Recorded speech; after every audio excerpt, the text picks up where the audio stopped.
Bonjour à tous, merci d'avoir cliqué sur cette vidéo YouTube. Moi c'est Romane et je suis actuellement fille au pair à Manille aux Philippines et ça va faire la troisième fois que j'expérience ce métier de fille au pair. J'ai été fille au pair en 2019 quand j'avais 19 ans à Hangzhou en Chine, ensuite à 23 ans à Saitama au Japon et cette fois-ci je me retrouve à Manille aux Philippines. Dans cette vidéo, je vais vous expliquer comment est-ce que j'ai fait pour trouver mes familles d'accueil, est-ce que je suis passée par des agences, est-ce que je conseille réellement de passer par des agences ou non, quels ont été les avantages de chaque pays, quelles ont été mes expériences, tout ça va être détaillé dans cette vidéo, donc si cela vous intéresse, je vous prie de la regarder et merci à vous, allez c'est parti.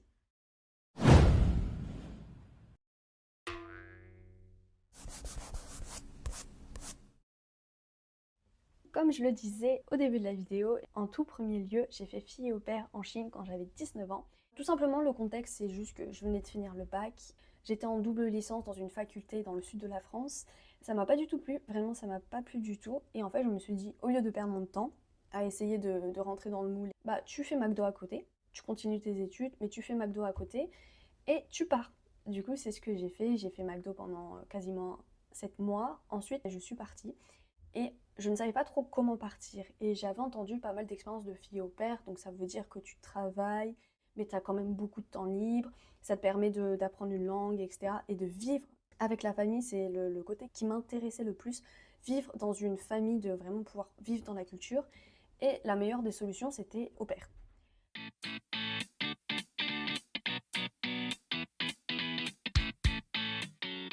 Ce que j'ai fait, c'est que je me suis inscrite sur les sites gratuits que vous trouvez énormément sur Internet. Et en fait, moi, de base, c'était vraiment le Japon. Sauf que pour aller au Japon, il fallait un PVT, etc. Donc il fallait pas mal de sous de côté. Et c'est galère de trouver une place de au pair au Japon, c'est pas très commun. C'est pas très démocratisé, donc c'était un peu galère. Et en fait, une agence chinoise m'a contactée. Je me suis dit, bah, pourquoi pas aller en Chine? Ça m'intéresse. La Chine m'intéresse, donc pourquoi pas.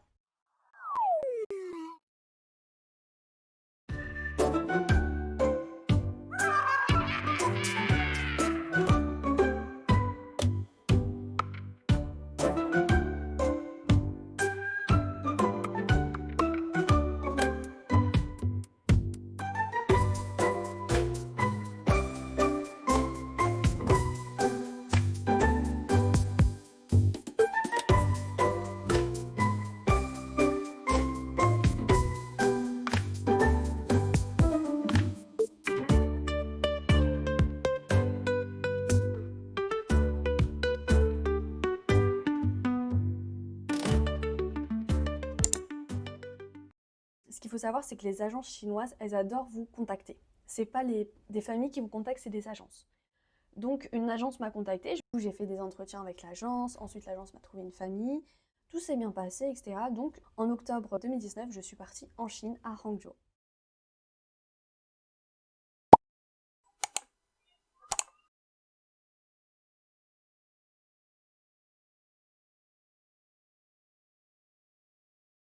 Le côté un peu barbant administratif, comment est-ce que j'ai fait?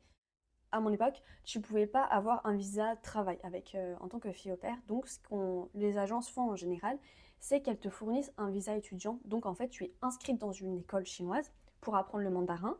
Dans mon cas, c'était des cours en ligne. J'avais droit à 20 heures de cours en ligne au total sur les 6 mois.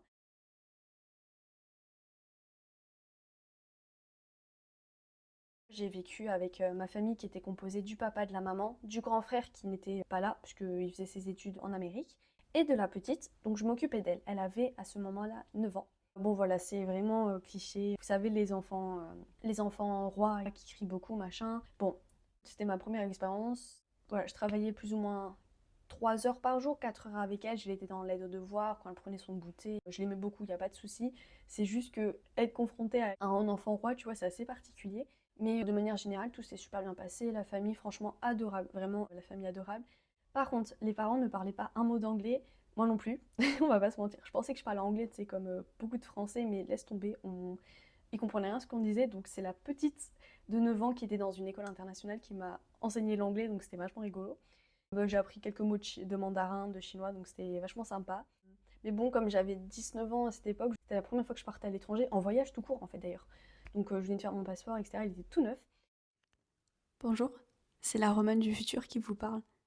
Je viens de voir au montage vidéo que tout ce que j'ai dit, ça n'avait ni queue ni tête, ça n'avait aucun suivi. J'ai tourné la vidéo sans faire de script de base, donc c'est un petit peu le cacafouillis, ça se dit pas, c'est pas grave. Du coup, je vais vite fait, plus en détail, vous détailler comment est-ce que j'ai fait pour trouver concrètement ma famille au pair en Chine grâce à l'agence, et ensuite quelles étaient mes conditions de travail et mes horaires. Allez, c'est parti.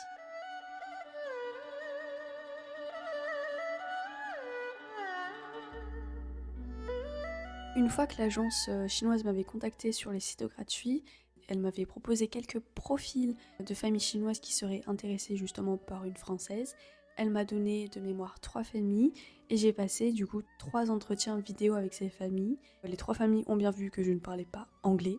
Donc une m'a carrément dit bah non, on voulait quelqu'un qui parle très très bien anglais. J'ai fait bah je comprends, il n'y a pas de souci.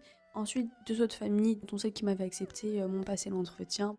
Et ma famille actuelle, en fait, ils avaient déjà eu 5 filles au pair avant moi, de plein de nationalités différentes, donc je pense ils étaient habitués à des accents assez prononcés, à des personnes qui n'avaient pas un anglais parfait.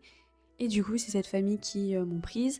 L'entretien s'est fait en anglais, et en fait, à ce moment-là, j'ai déjà dit dans la vidéo que ma famille était composée du père, de la mère, de la petite fille de 9 ans et d'un grand frère qui je n'avais pas vu beaucoup, mais au moment de l'entretien, il était là et c'est lui qui justement faisait l'entretien, qui me posait les questions en anglais et avec qui on avait pas mal discuté.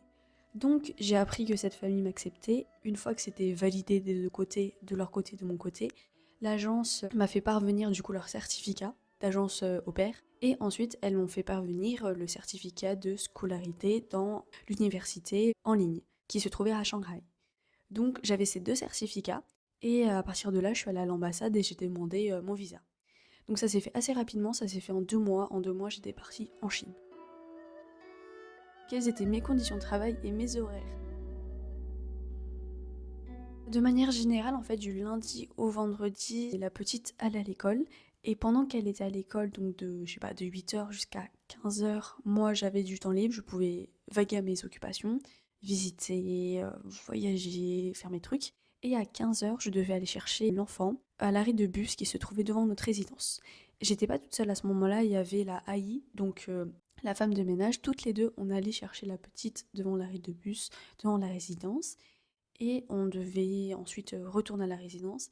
Mon travail commençait vraiment à partir de maintenant, donc de 15h à 18h, je m'occupais de la petite, donc on prenait le goûter ensemble, je l'aidais dans ses devoirs, d'anglais, de maths, et ensuite à 18h30, on mangeait avec tout le monde, le papa, la maman, etc., on mangeait tous ensemble, et vers 19h, la petite, elle avait tout le temps une activité le soir, donc du piano, danse classique, escrime, cours de dictée chinoise, j'allais dire japonaise, pardon, cours de dictée chinoise, voilà, pas mal d'activités. Moi, pendant ce temps-là, je vaguais à mes occupations. Sauf quand il y avait piano et cours d'écriture chinoise, de caractère chinois, j'étais avec elle parce que j'avais demandé au professeur si je pouvais faire aussi les cours de caractère chinois parce que ça m'intéressait d'apprendre les caractères chinois. Ils m'ont dit pas de souci, donc je participais aux cours. Pour le piano, comme c'était à la maison, et la petite, elle pétait des câbles parce qu'elle aimait vraiment pas faire du piano, elle demandait toujours que j'étais à côté d'elle. Donc j'y assistais parce que voilà. Et du coup, voilà, je travaillais genre 3-4 heures par jour, du lundi au vendredi. J'avais le jeudi de libre. Et par contre, en fait, le samedi, en fait, c'était pas un jour de congé, mais j'étais censée m'occuper de la petite. Mais en fait, c'est qu'elle avait 6 activités le samedi. De 8h du matin jusqu'à 19h du soir, elle faisait des activités. Et elle revenait en couvent manger son goûter, etc. Et pendant qu'elle mangeait son goûter ou le dîner, je devais assister, enfin, je devais être là. Donc c'était pas un jour de congé, mais c'était ni un jour où je pouvais me balader parce que je devais toujours être à l'affût, qu'elle soit là ou pas. Et le dimanche, c'était un peu le même style de journée. En fait, le matin, elle avait danse classique. Je crois, de 9h à midi, en fait, je la voyais pas. Mais à chaque fois qu'elle avait cours de danse classique, je venais avec elle. C'était moi qui le voulais. Parce qu'en fait, c'était un peu excentré de la ville et il y avait pas mal de choses aux alentours. J'aimais bien la regarder faire la danse classique parce que c'était rigolo. Sa prof était russe, il y avait plein de mamans chinoises qui parlaient anglais. Du coup, en fait, on papotait avec les mamans, donc c'était vachement sympa. Et l'après-midi, justement le dimanche après-midi, on en profitait pour se balader, la maman, moi et la petite, dans les rues, je sais pas, aller au centre commercial, se promener, faire des activités. Donc voilà, c'était à ça ressemblaient mes journées. Donc j'avais que le jeudi de repos. Et comme vous avez vu, je travaillais pas non plus énormément, mais franchement, c'était très très sympa. J'espère que c'était concret, concis cette fois-ci. Allez, je vous laisse avec le reste de la vidéo. Tout s'est super bien passé. Sauf qu'en février 2020, Le Covid est apparu. Voilà, donc ce qui fait que le plan est tombé à l'eau forcément. C'était à la période du Nouvel An chinois, donc on était partis en vacances chez les grands-parents et on s'est retrouvés enfermés pendant 3 mois chez les grands-parents. Donc c'était un peu compliqué parce que du coup moi j'avais déjà quand t'es fille au père tu pars aussi pour voyager, donc la partie voyage il y en a plus. Du coup j'étais H24 avec la petite, avec la famille, donc voilà il y avait plus d'horaire. Et tous mes plans, tout est tombé à l'eau, donc voilà, je me suis retrouvée 3 mois. Et en fait, ce qu'il faut savoir, c'est que le gouvernement, tous les 2 semaines, il disait dans 2 semaines, vous pourrez sortir, dans 2 semaines, vous pourrez sortir, dans 2 semaines, vous pourrez sortir. Donc, toutes les 2 semaines, on attendait de pouvoir sortir. Et non, ça a duré 3 mois et j'étais vraiment déprimée, quoi. Parce que imaginez-vous être enfermée dans une maison, dans un pays inconnu, où personne ne parle anglais à part une petite de 9 ans. C'est pas évident, honnêtement, c'est pas évident. Donc voilà ma situation. Et après ces 3 mois, on a pu sortir. Et en fait, on avait un Green Pass. C'est un espèce de QR code où tu avais les gendarmes, les policiers, les gens de la sécurité, ils screenaient. Et en fait, si t'étais orange ou rouge, en fait, t'étais confiné. Orange, t'étais confiné chez toi. Rouge, t'étais pris, je sais pas où, t'étais pris. T'étais pris par l'ambulance et t'étais posé quelque part. On sait pas ce qu'il en devenait de toi. Et ensuite, vert, c'est que tu pouvais circuler. Moi, comme j'étais étrangère, on me contrôlait toutes les 10 secondes. Littéralement, dès que je mettais un pied dehors, il y avait tout le temps un garde qui me disait montre-moi ton passe, montre-moi ton passe. Bon, ça faisait partie du jeu et tout, mais c'est juste que, voilà.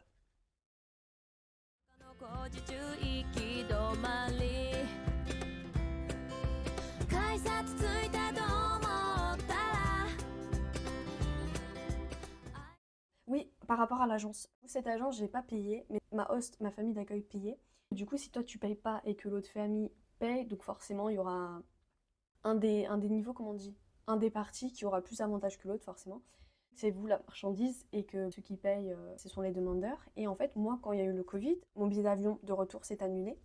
Il y avait plus d'avion, plus d'avion pour la France. Et en fait, moi, mon contrat commençait à se finir. Mon visa aussi commençait à atteindre sa date. Et du coup, j'étais en mode, mais moi, je rentre comment en fait? J'en ai parlé à mon agence, j'ai appelé l'ambassade, etc. Quand est-ce qu'il y a un avion? Il est censé avoir un avion dans un mois.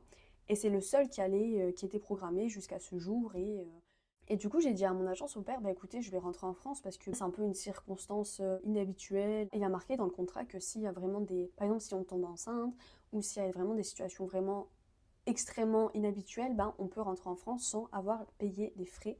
En fait, l'argent que ta famille d'accueil a payé, si toi tu pars avant la fin de ton contrat, tu rembourses tout à ta famille d'accueil. Et moi, je lui ai expliqué la situation et j'ai fait Corona, du Covid-19, etc., où t'es enfermé et tout, tu sais pas quand est-ce que ça finit, pandémie mondiale. Je suis en mode situation particulière, moi j'ai envie de rentrer en fait. Et c'est le seul avion, l'ambassade, je les ai appelés, j'ai la preuve, c'est le seul avion auquel j'ai droit au rapatriement. Et en fait, l'agence au père m'a dit non, si tu pars, tu nous dois 5 000 euros. Je n'avais pas 5 000 euros. Donc j'étais en mode, écoutez, je vais rester. Je dis, l'histoire du visa, comment je fais? Et moi, mon nouveau billet d'avion, comment je le paye? Par rapport au visa, il y avait droit à extension du visa parce que situation particulière, donc j'avais eu droit à 2 mois, je crois, si je dis pas de bêtises. Mais au final, je suis restée qu'un mois de plus. Et par rapport au billet d'avion, en fait, c'était en mode dose, tu payeras toi-même ton billet d'avion. Bref, les frontières se sont réouvertes et en fait, il restait que quelques avions de France. Je crois qu'il y en avait un toutes les 2 semaines et en fait, j'ai dû prendre, avec toutes mes économies, je me suis pris mon billet d'avion parce que du coup, mon contrat, c'est bon, il était terminé. J'ai pris mon billet d'avion pour retourner en France et voilà.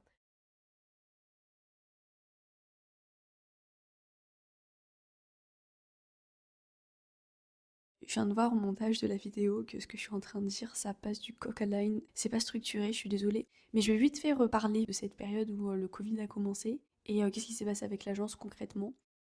Je crois que c'était début février, on a tous été confinés, on le savait pas. Avant de se faire confiner, en fait, on était en train de faire le nouvel an chinois, c'était trop bien, vraiment. Nous, on était dans la campagne à Juji, donc c'est pas très loin de Hangzhou, là où les grands-parents habitaient, donc c'était trop bien et tout. Et en fait, à un moment, je sais plus trop quand, on avait reçu un message du gouvernement qui disait vous avez 3 jours pour soit retourner dans les grandes villes, soit rester à la campagne parce que pendant 2 semaines, vous allez devoir rester à l'intérieur de votre demeure. Dites-vous que tout était en chinois et tout est en anglais, je parlais ni anglais ni chinois, donc c'est ce que j'ai compris. Ma host family a pris la très bonne décision de rester dans la campagne. Genre, c'était vraiment la meilleure solution parce que on n'est pas resté confiné 2 semaines, on est resté confiné 3 mois. On pouvait pas bouger, donc meilleure décision qu'ils aient pris. Mais du coup, ce qui a fait que la petite n'allait plus à l'école, il y avait plus d'horaire et j'étais la seule amie de la petite. Elle était en mode, mais trop bien en fait. Et moi, j'étais en mode, oh putain.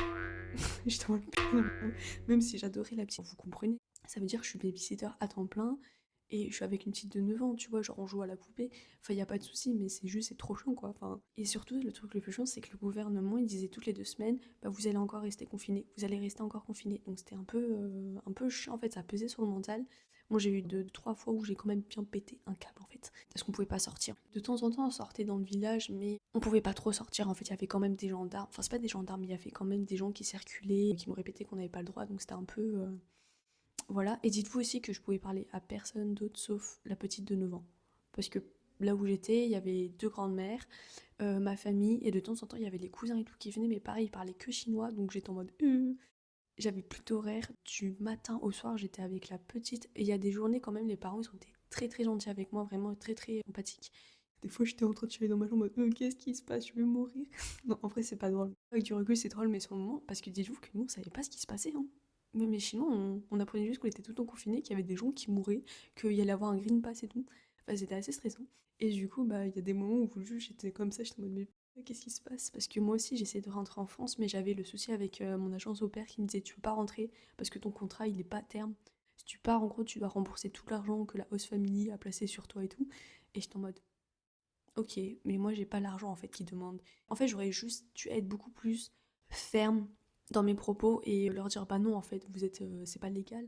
Mais en fait, je sais pas, j'étais en Chine, j'avais 19 ans, 20 ans, il y avait une pandémie mondiale qui était en train de se créer et en plus le truc c'est que j'aimais trop ma host family. Donc je voulais pas les faire chier. Bref, une période bizarre. J'ai encore divagué, c'est ça. Bon, c'est reparti, retournons à la vidéo. Depuis cette expérience avec mon agence qui a essayé de m'entuber, enfin, je comprends que si je termine le contrat plus tôt, je comprends que je dois rembourser parce que c'est la clause et tout. Mais là, il y avait quand même une petite clause là qui disait en cas de situation inhabituelle, vraiment what the fuck, vraiment extraordinaire. Et ben dans ces conditions, votre contrat peut être annulé. Et bah, du coup, j'ai demandé si c'était possible et ils m'ont dit non. Donc j'étais en mode bon bah moi je suis en territoire inconnu, je suis avec une agence qui est chinoise du coup qui va forcément donner raison aux Chinois. En plus j'avais 19 ans. J'aurais dû être un peu plus ferme. J'aurais eu pire dans mon cas, j'aurais pu attraper le Covid en Chine, pandémique, et me faire, je sais pas. Bref.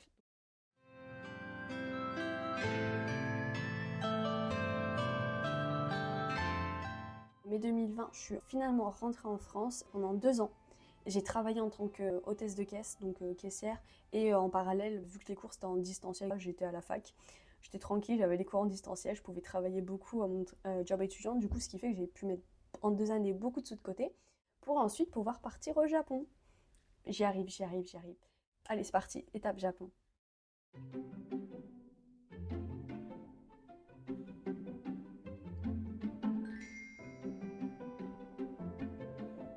C'était vachement bien et bah, je vous conseille 100% de faire fille au pair en Chine ou garçon au pair, il n'y a pas de souci. Donc au pair en Chine, ça va être une super bonne expérience. Faut juste s'accrocher par rapport à la culture de l'enfant roi, de l'enfant unique. Ça crie beaucoup, ça tape beaucoup. Voilà, il y a des avantages, des inconvénients, mais ça veut pas dire en soi que l'enfant est mauvais, pas du tout, c'est juste l'éducation. Mais moi je vous conseille 100% de faire fille au pair en Chine. Très belle expérience